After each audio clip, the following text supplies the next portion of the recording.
Hello viewers, welcome back. I've been really busy lately. Thank you to people who are ordering. I appreciate that. And this is the officer's sword case that I had done a patch on for a gentleman.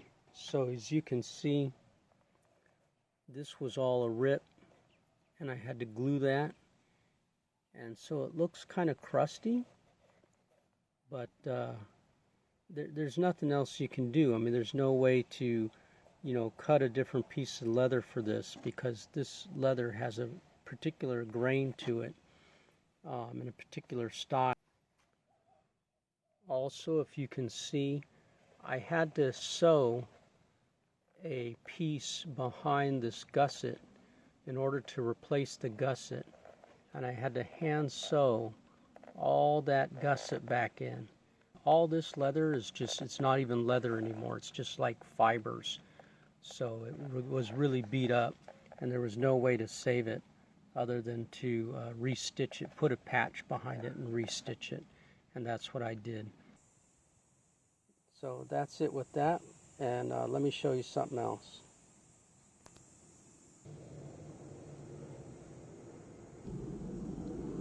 All right, now that the planes have flown over, let's continue.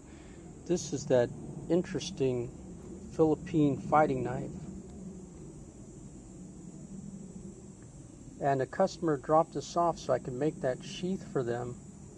And then another customer saw it and gave me the history on it, which of course I don't remember too much of, just that it's older than I thought. I thought it was made in the 50s, maybe 50s or 60s, but these were made generally in the 40s, and I think it's a Morrow style blade, but that is really an interesting knife. And there's the new sheath. That's the front, and there's the back. And this will get carried at an angle on the belt, so it'll be for behind the back draw. And also there's a hole here in the flap for putting it behind your back, because it's also a over the shoulder carry.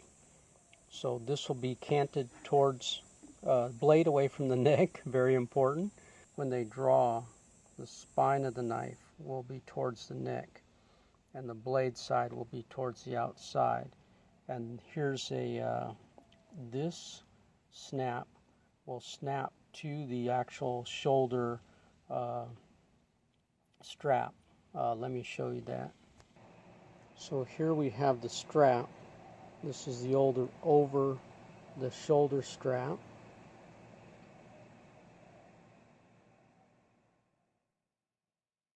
And this customer is a pretty big guy. He's 6'2".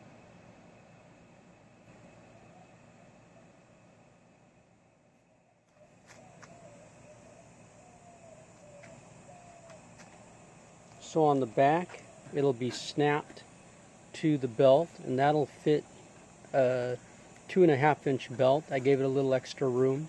I made him a 2-inch belt rig. And then this, I've thinned down so that he can adjust it with D-rings, how he wants it to fit.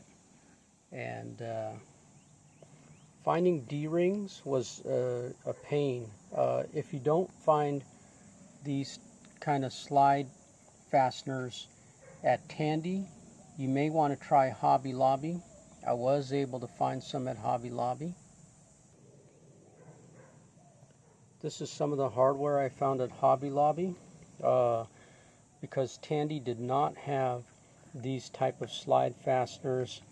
It did not have these type of like buckles, and it didn't have any lace stops. So I was able to find those at Hobby Lobby. Thank you, Hobby Lobby.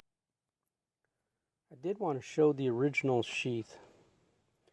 And this original sheath had a I don't know what you call it. It was another piece right here made out of leather that kept this sturdier in the front. So the piece went from here down to here and was only sewn to this part. So I don't know where that went. You can see the holes for it here too. And then at the end, this got beat up.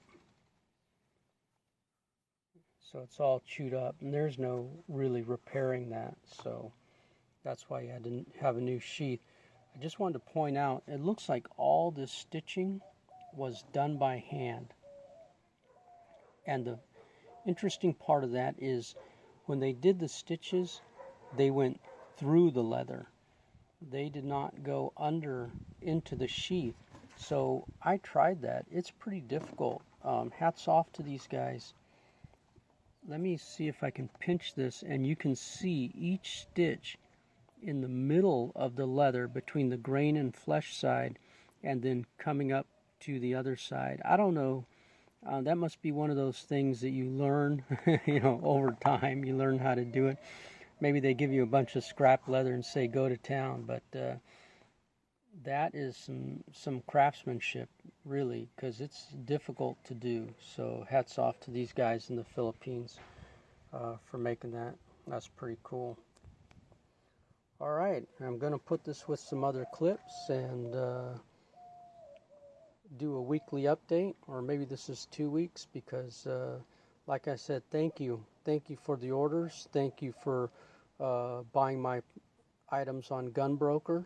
I have some more of the 1022 covers coming out, and I'm also going to have SOCOM 16 buttstock cover coming out, and some Heritage 22 holsters coming out. So it keeps me in groceries. So thanks again. Thanks for watching. Please like, share, and subscribe. Have a blessed weekend.